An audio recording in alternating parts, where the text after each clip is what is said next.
तो बना दिया सुंदर, लेकिन मेरी मैया चेहरा बना दिया बंदर। शरीर बना दिया सुंदर, चेहरा बना दिया बंदर। अब तो नारद बाबा क्योंकि चेहरा पे नजर तो जाएगी नहीं, तो एकदम से वे शरीर को देखें और चटके मटके जाए कि अब तो जो विश्व मोहिनी है सीधी आए कि मेरी गले में डाल दी माला है। अब वहां से चले, अब मन में सोच रहे हैं कि बन कैसे ये बाला हमार घर ने, बन कैसे ये बाला। जैसी विचार किया और करने के बाद वे मेरे भैया इधर जब चले, और ऐसा ही नहीं बताया, चले हैं तो चल करके वहीं पर आए बीच सभा में, जहां पर देवता बड़े बड़े राजाओं के रूप रखे हुए बैठे हैं। विष्णु भगवान भी बड़े सुंदर सा रूप बनाए हुए बैठे हैं।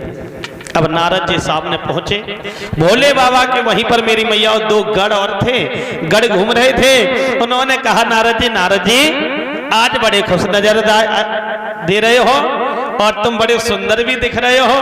अब जैसी प्रशंसा करी तो धीरे धीरे और खुश भई। जैसा आपको मालूम हो परीक्षित महाराज कि अगर किसी की प्रशंसा करो तो फिर उस भक्त पर रुका नहीं जाता है, खुशी के मारे चटक जातू है। हाँ, तो रुका नहीं जाता। अब प्रशंसा की बात आ गई मेरी मैया तो कहेंगे जरूर कि तीन बहनें थीं और तीनों बहनें भगवान की कृपा से रहे। कैसी परीक्षित महाराज? तुतली, रिंकी, पिंकी, पूनम, पेप्सी। अच्छा हाँ, तीनों बहन। हाँ, तो भगवान की कृपा से रही तुतली। तो एक दिन उनके देखे वाले आए, ब्याह वाले, तो उनकी मैया ने कही कि बिटिया तुम लोग बोलियो मत, अगर बोल गई बीच में तो ब्याह सु कैंसिल हो जाए, ब्याह नहीं हो पाई है? तो कही ठीक है मैया नहीं बोले। तो लड़का आया, रिश्तेदार आए। तो परीक्षित महाराज जब रिश्तेदार आते हैं तो बहुत चहल पहल होती है, घर में होती है। तो लड़के ने देखा कि घर में बड़ी सुनसान है, बात क्या है, कारण क्या है? तो लड़के ने चाय पी और भोजन खाया। भोजन करने के बाद में सोचा कि चलो इनकी बड़ाई करें, क्योंकि अगर किसी की बड़ाई करो तो उससे रुका नहीं जाता है। जैसे कि आज हाँ, तो अगर बड़ाई करो तो किसी से रुका नहीं जाता है। तो लड़के ने बड़ाई प्रारंभ करना शुरू की, कई कि खाना बनाने वाले की जितनी ज्यादा तारीफ करो उतनी कम है। तो तीनों बहनन पर रुको ना गो महाराज जी। पहली बोली कि जा में नमक डालो मिर्च डाली तो थाना अत्तो ही नहीं बने है। दूसरे ऊपर ना रुको गो जी, तो से मम्मी ने तैती तुप लइए, फिर तो बोली। तीसरी ऊपर ना रुकोगा, वो कहने लगे हम तो भैया तू नहीं बोले, हम तो तुप ही था बुलाए। ब्याह है कैंसिल है। और फिर बिटिया उन बेटियों ने सोचा कि चलो लड़काओं की परीक्षा लें कि जेऊ तो तुतलो ना है। तो जो चाय रखी थी चाय गरम रहे, तो जैसी लड़के ने कहा लगाई मुख से, तो लड़का कहने लगा दलम है दलम है दलम है। तो बिटिया बोली फूटते पियो। मतलब दोनों पार्टी निकली तुतली बोली गोविंद भगवान की। तो इसी वजह से कहते हैं कि अगर किसी की प्रशंसा करो तो रुका नहीं जाता है। तो जब नारद बाबा की प्रशंसा की और करने के बाद में अब वो गए, जैसे विश्व मोहिनी बेटी जयमाला लेकर के आ रही थी उधर ही पहुंच गई एकदम से।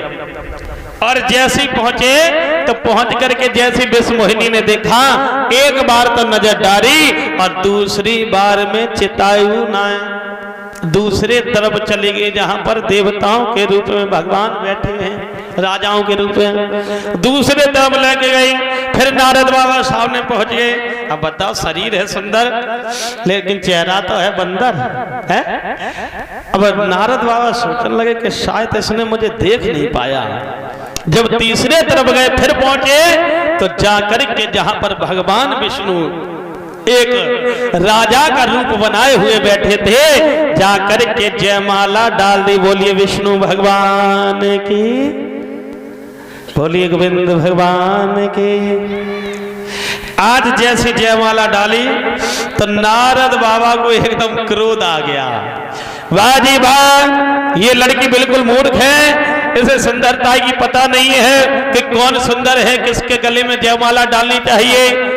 तो एकदम से दो जो गढ़ घूम रहे थे भोले बाबा के, उन्होंने कही नारद जी तुम बड़े फूल लाए हो, एक बात बताओ कि जहां पर ये जो पानी ठहरा हुआ है जाकर के जरा उसमें चेहरा देखो। अब नारद बाबा ने जाकर के देखा तो शरीर तो था सुंदर लेकिन चेहरा था बंदर। जैसे चेहरा बंदर देखा एकदम से क्रोध में आ गए, कहने लगे अरे तुमने हमें बताया नहीं और तुमने हमारी मजाक बनाई, तो जाओ तुम दोनों राक्षस हो जाओ, राक्षस हो जाओ, राक्षस हो। श्राप दे दिया और क्रोध में आकर के बीड़ा को उठाया, दूर फेंक दिया। सामने से भगवान विष्णु विश्व मोहिनी लक्ष्मी जी के साथ में आ रहे हैं। तो एकदम से नारद विष्णु भगवान ने पूछी कहो कैसे उदास हो, बड़े क्रोध हो, कारण क्या है? तो एकदम से नारद जी कहने लगे प्रभु ये बात अच्छी नहीं है। अरे मैंने सोचा कि घर बसाएंगे, शादी करेंगे, लेकिन तुमने ये सब चौपट कर दिया। अरे तुमको जो भाता है वही करते हो, क्योंकि परम स्वतंत्र ना सर पर कोई, भवे मन तुम करो सोई। क्योंकि प्रभु आपके मन में जो भाता है वही करते हो।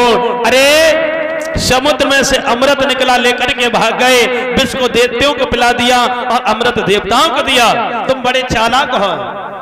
तब भगवान ने क्या किया, उसी समय उस माया को हटाया।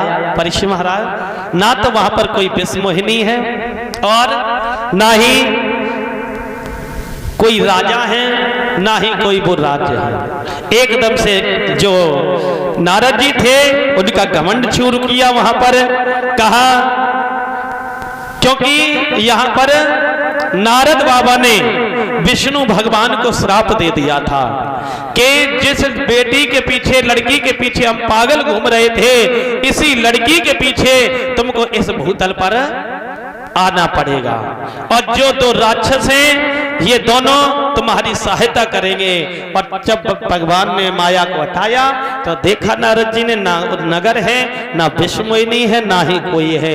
एकदम से नारद को घमंड चूर किया है। तो भगवान से माफी मांगी नारद जी ने, प्रभु माफ करना, मुझसे बहुत बड़ी गलती हो गई जो कि तुमको मैंने श्राप दे दिया, ऐसा मुझे नहीं करना चाहिए था। आज मेरे भैया तो कहने लगे कोई बात नहीं, जो हुआ सो हुआ, लेकिन तुम्हारे अंदर जो घमंड था उसको मुझे चूर करना था। क्योंकि जपो जाए शंकर सतनामा, होए तुरत हृदय वेश रामा। जाओ शंकर जी का ध्यान करो, क्योंकि हमें शंकर जी के भक्त बहुत प्यारे लगते हैं। हैं? बोलिए गोविंद भगवान की। जैसे ही ठाकुर जी मूड उड़ फोड़े रह रहे, प्रसाद ले लो बेटा। इधर